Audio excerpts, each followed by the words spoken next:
3, 2, 1, L40 stages 0. are ignited. Naughty boy has now become and matured as a very obedient and disciplined boy. पूरी दुनिया देख रही है कि आज भारत ने इनसैट 3DS सैटेलाइट को लॉन्च किया है, जो कि एडवांस वेदर स्टडीज करेगा और डिजास्टर वार्निंग्स के बारे में खबर देगा। हुकूमत बनाने के बाद जो मुश्किल मौशी फैसले हैं, इसकी वजह से भी सियासी कीमत चुकानी पड़ेगी। इससे भी सियासी जमातें घबरा रही हैं। इस एडवांस मटेरियोलॉजिकल जो कि 3rd जनरेशन का है, तो वक्त दूर नहीं जब तुम्हें वजीर आजम का उम्मीदवार नहीं मिलेगा। आज वाकई ये सब चीजें सच साबित हो रही हैं। टेक्नोलॉजी में मैं तो कहूँगा भी हम लोग आगे हैं, सीधी बात है कि हमने अपनी टेक्नोलॉजी कौन सी बनाई है? कोई पत्थर से ना मारे मेरे दीवाने को। अगर धांधली के इल्जामात साबित हो गए तो क्या पाकिस्तान को दोबारा इलेक्शन की तरफ जाना पड़ सकता है? सिट साहब वो कहते हैं दाल में कुछ काला है, सारी दाल काली हो गई। स्पेस साइंस अभी हम जमीन पे चलने के काबिल नहीं हुए, स्पेस तो बहुत दूर है। सोशल मीडिया को स्लो कर दिया गया है, यानी कि सोशल मीडिया को एक तरह का समझे ब्लॉक किया गया है। हम तो वो भारत की ट्रेनें देख के हम हैरान होते हैं कि इतनी इतनी ज़बरदस्त ट्रेनें बनाने। सैटेलाइट तो बहुत दूर है, सैटेलाइट तो हमारी रेंज से बहुत दूर है। हम तो उनके मुताबिक हम ट्रेनें नहीं बना सकते जो उन्होंने इतनी इतनी ज़बरदस्त ट्रेनें बनाई हुई हैं। लेकिन इसके पीछे एक चीज है, सिर्फ एक चीज है, नेशनलिज्म है। उसके पीछे प्राइड है। चीमा साहब, मोदी साहब के बच्चे लंदन में नहीं है। उनकी कोई ख्वाहिश नहीं है कि टोरंटो के अंदर अपने बच्चे को पीआर लेकर देनी है।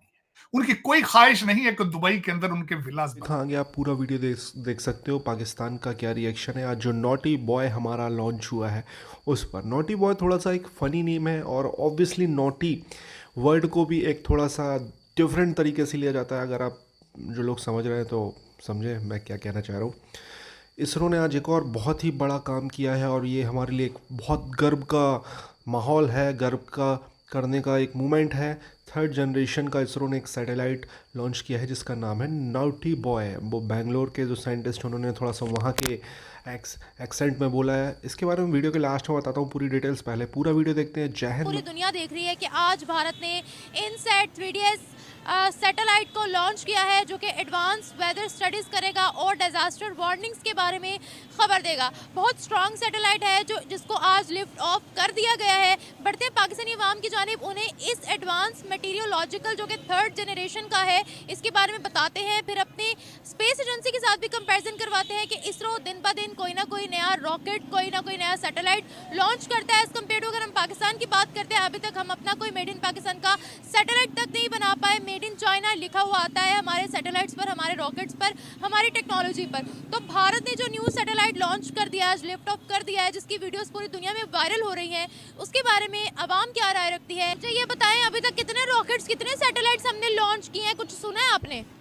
कोई भी सैटेलाइट नहीं किया। हम तो वो भारत की ट्रेनें देख के हम हैरान होते हैं कि इतनी इतनी ज़बरदस्त ट्रेनें बनाने। सैटेलाइट तो बहुत दूर है, सैटेलाइट तो हमारी रेंज से बहुत दूर है। हम तो उनके मुताबिक हम ट्रेनें नहीं बना सकते जो उन्होंने इतनी इतनी ज़बरदस्त ट्रेनें बनाई हुई हैं। तो उन्होंने कैसे बना ली?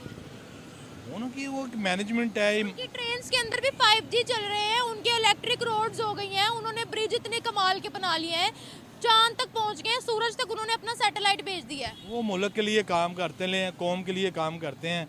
हम तो अपने वो जो ज़ाती जो है वो प्रॉपर्टी के लिए, जायदाद के लिए, कमीशन के लिए हम चंद दिनों के लिए काम करते हैं। हमारे देख लें, हमारे जितने भी बड़े बड़े ब्यूरोक्रेट्स हैं जब रिटायर होते हैं मुल्क से बाहर चले जाते हैं। किसी एक नामवर साइंटिस्ट का नाम बता दें अभी जो आपको पता हो, जो काम कर रहा हो बहुत अच्छा। साइंटिस्ट तो हमारे पास, मुझे उसके बारे में इतना नहीं इल्म है ही नहीं। हाँ, इन्हें तो कहाँ से बताएंगे, तो इसलिए कह रहे हैं। स्पेस एजेंसी का नाम पता है? स्पेस एजेंसी का नाम नहीं। भारत से पहले बनाई थी अपने स्पेस एजेंसी, वो तो हमने सुपार्को, वो तो हमने सुपार्को, हाँ, वो तो हमने PAE भी बनाई थी, वो भी लॉस पे जा रही है। हमने PAE ने वो कतर एयरवेज को उन्होंने सिखाया था सारा काम, लेकिन वो कहाँ से चले गए, हम कहाँ से चले गए। हम PAE बेचने के मूड में है कि हम PAE बेच दें, हमारे पास वो चल नहीं रही। हम अपना गोल बनाएंगे। देखिए सर, अब तो UAE ने भी अपनी स्पेस में इतनी तरक्की कर ली। आज मैं UAE की भी खबर पढ़ी थी कि वो भी स्पेस में आगे जाने की तैयारियों में है, अपने साइंटिस्ट को तैयार कर रहे हैं, भारत की मदद ले रहे हैं। हम कब आगे स्पेस में बढ़ेंगे? स्पेस में हम तो बढ़ेंगे नहीं कि नहीं, वो तो लहदा बात है। हम तो अब हम हुकूमत बनाने के वो नहीं हमसे बांधी, तो स्पेस में हम क्या करेंगे? तो वो वजारत जिसको देते हैं, अब तो वजारत लेने वाला कोई नहीं है। तो स्पेस पे तो बहुत बड़ी, इसमें रिसर्च होनी चाहिए, इस पर अदारे होने चाहिए, अदारे हमारे काम नहीं करेंगे तो हम इस पर। हमारे जितने सैटेलाइट्स हैं उन पर मेड इन चाइना लिखा हुआ है, इसके बारे में आप क्या कहेंगे? मेड इन चाइना पे भी तो हमारी तस्वीरों पे लिखा आता है, टोपियों पे लिखना आता है, तो वो स्पेस में तो हम कहाँ जाएंगे? तो हम तो हर चीज़ चाइना से बनवा रहे हैं, हर चीज़ चाइना से ले रहे हैं, तो हमारा अपना तो कुछ भी नहीं है। अगर हम सारा कुछ बंद कर दे बाहर से लेना, तो हमारे पास तो गन्ने का रस ही रह जाएगा। अच्छा, आपको पता है रिसेंटली चाइना ने कहा था हमारा जो मून का मिशन है उसमें हम पाकिस्तान की छोटी सी सैटेलाइट भी लैंड करवा देंगे चांद पे, तो क्या हम इसी तरीके से चांद पर जाएंगे या कोई हमारे गोल सेट होंगे? हमारे तो हर शोबे में हमें हर कोई मुल्क हमारा हाथ पकड़ के हमको चलाता है, हम तो अकेले कुछ भी नहीं कर सकते। चाइना हमें सैटेलाइट में ले जा रहा है, सऊदी हमें तेल दे रहा है, ईरान हमें कुछ दे रहा है, तो हमारे पास अपना तो कुछ भी नहीं है, हम तो दूसरों के सहारे पे चल रहे हैं। आपको थोड़ा सा इसका ब्रीफ दे दूं। आज से कोई 10 या 12 साल पहले यूनिसेफ की रिपोर्ट थी पाकिस्तान के मुताल्लिक कि पाकिस्तान एजुकेशन की फील्ड में कम से कम 60 या 70 साल पीछे है। ठीक है, इसकी जो बेसिक चीज़ है वो है एजुकेशनल बैकग्राउंड है। ठीक है, इस मुल्क का आपको पता है आम लिटरेसी रेट जो है ना वो बहुत पुअर है। मेजॉरिटी लोग अपनी सिग्नेचर या इनिशियल नहीं कर सकते हैं। ठीक है, अपने नाम की स्पेलिंग प्रॉपर नहीं लिख सकते हैं। लेकिन इसके पीछे एक चीज है, सिर्फ एक चीज है, नेशनलिज्म है। उसके पीछे प्राइड है चीमा साहब।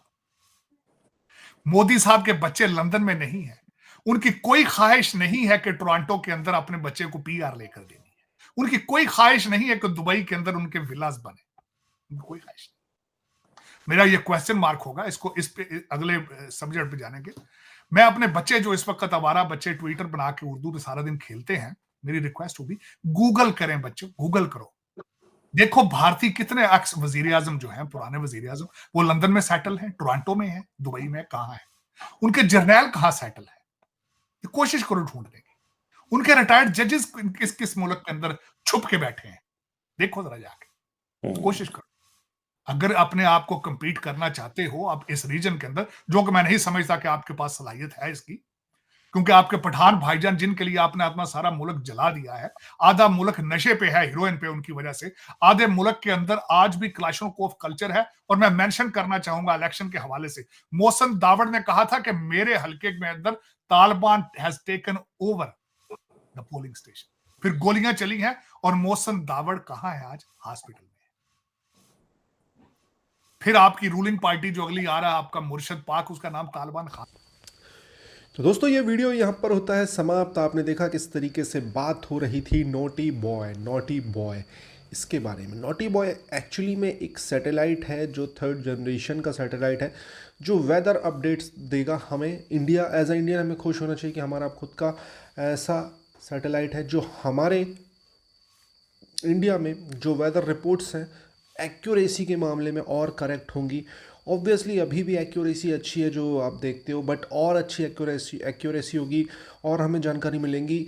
अगर वेदर रिपोर्ट का किसान सही यूज़ करना सीख गए तो डेफिनेटली वो अपनी फसल को किस तरीके से, कब उनको फसल की बोनी करनी है, कब उसको फसल को काटना है, कब फसल को कैसे शेड्यूल प्लान करना है, पूरा वो सिस्टम जमा सकते हैं। उससे होता क्या है वेदर रिपोर्ट से, ये चीज़ें होती हैं कि आप आने वाले 15 दिनों का अगर वेदर आपको पता हो ऑब्वियसली तो आप अपने प्रिपरेशन और बहुत सारी चीज़ें मेंटेन कर सकते हो। और बहुत सारी चीज़ें किसान के अलावा भी बहुत सारी चीज़ें ऐसी हैं जो जिस हिसाब से मतलब वेदर रिपोर्ट आपको पता है कि आज बारिश नहीं होगी या आज ऐसा मौसम रहेगा, आज वैसा रहेगा, तो आप उस हिसाब से अपने काम शेड्यूल कर सकते हो। तो ये वीडियो बेसिकली पाकिस्तानी रिएक्शन दे रहा है किस तरीके से हम कहाँ हैं वो कहाँ हैं। यार पाकिस्तान इंडिया का कोई मुकाबला नहीं है। पाकिस्तान का कंपैरिजन पाकिस्तान की कैटेगरी वाले देशों से होना चाहिए, भारत का कंपैरिजन होना चाहिए चाइना से। ऑब्वियसली चाइना हमसे बहुत आगे, बट हमें चाइना को बीट करना है इन फ्यूचर। अगर आप अर्थव्यवस्था के मामले में देखें तो भारत जब आज़ाद हुआ था, चाइना जब आज़ाद हुआ था 1960-70 तक भारत बहुत आगे था। भारत क्यों नीचे गया? भारत में जो उस टाइम पे लीडरशिप थी वो फ्यूचर प्लान करके नहीं चल रही थी कि फ्यूचर में किस तरीके से हमें जाना है।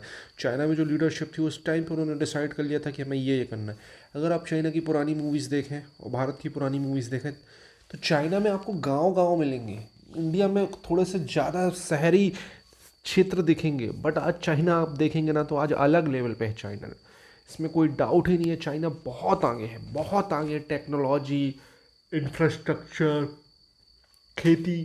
अब जैसे हमारे यहाँ के किसान इतना विरोध कर रहे हैं, पर मैट्रिक टन जो एवरेज है हमारा बांग्लादेश से भी पीछे धान के मामले में।